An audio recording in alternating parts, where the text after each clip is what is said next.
زانی عورت کی توبہ کا طریقہ. اگر ایک شادی شدہ عورت سے کئی بار زنا سرزد ہو اور مختلف مردوں کے ساتھ اب وہ توبہ کرنا چاہتی ہے اور اسے بہت شدید ندامت ہے، تو اب وہ کیا کرے؟ کیا اس سے نکاح ختم ہوگا اور اس کی توبہ کے لیے کیا شرط ہوگی؟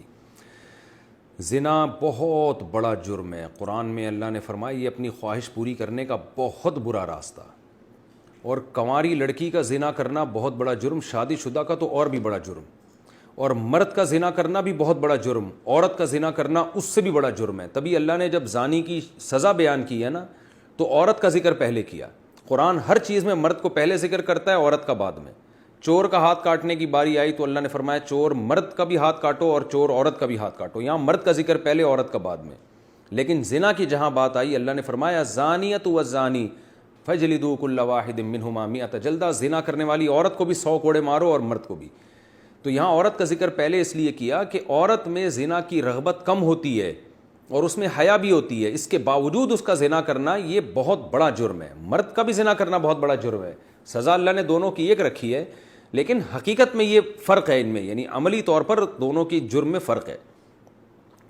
اب سزا اللہ نے ایک کیوں رکھی ہے؟ اللہ کی حکمتیں اللہ بہتر جانتا ہے. تو شادی شدہ عورت اگر زنا کرے تو یہ اتنا بدبودار جرم ہے کہ قرآن کہتا ہے کہ اگر یہ ثابت ہو جائے گواہوں سے اور اقرار سے ایک مخصوص طریقے سے تو ان کو زمین میں گاڑ کے پتھروں سے ہلاک کر دو. تو اس لیے بھائی اگر کسی عورت سے بھی یہ جرم ہوا ہے یا مرد سے تو یہ بہت بڑا جرم ہے، ہلکا نہیں ہے. اب اسلامی حکومت نہیں ہے، لہذا اللہ نے پردہ ڈالا ہوا ہے اگر جرم کے اوپر، تو اب سزا تو جاری نہیں ہوگی رجم والی، اور وہ اپنے اوپر خود سے جا کے جاری کروانا بھی کوئی شریعت میں اچھا کام نہیں ہے. اب یہ ہے کہ چھپ کے گڑ گڑا کے اللہ سے بہت زیادہ توبہ کرے.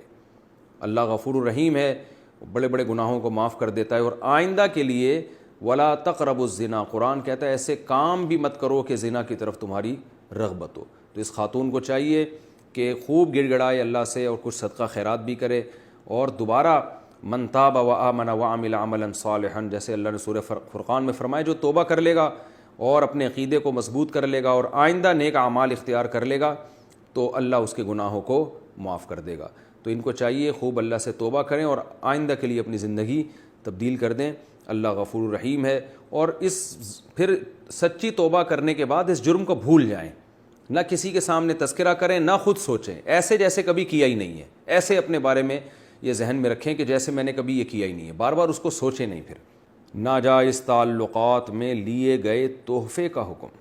اگر کسی کا ناجائز ریلیشن ہو اور محبت میں تحفے کا لین دین ہو تو کیا اب ان تحفوں کا حکم کیا ہوگا؟ کیا وہ واپس کرنا ضروری ہیں؟ گفٹ کا جو لینا ہے وہ گفٹ حرام نہیں ہوگا. ہاں یہ ضرور کہیں گے ناپسندیدہ ہے، نامناسب ہے. بہتر تو یہی ہے کہ اس کو بھی گفٹ، یعنی اس کو بھی صدقہ کر دیا جائے، لیکن اس کا صدقہ کرنا پھر لازم نہیں ہے.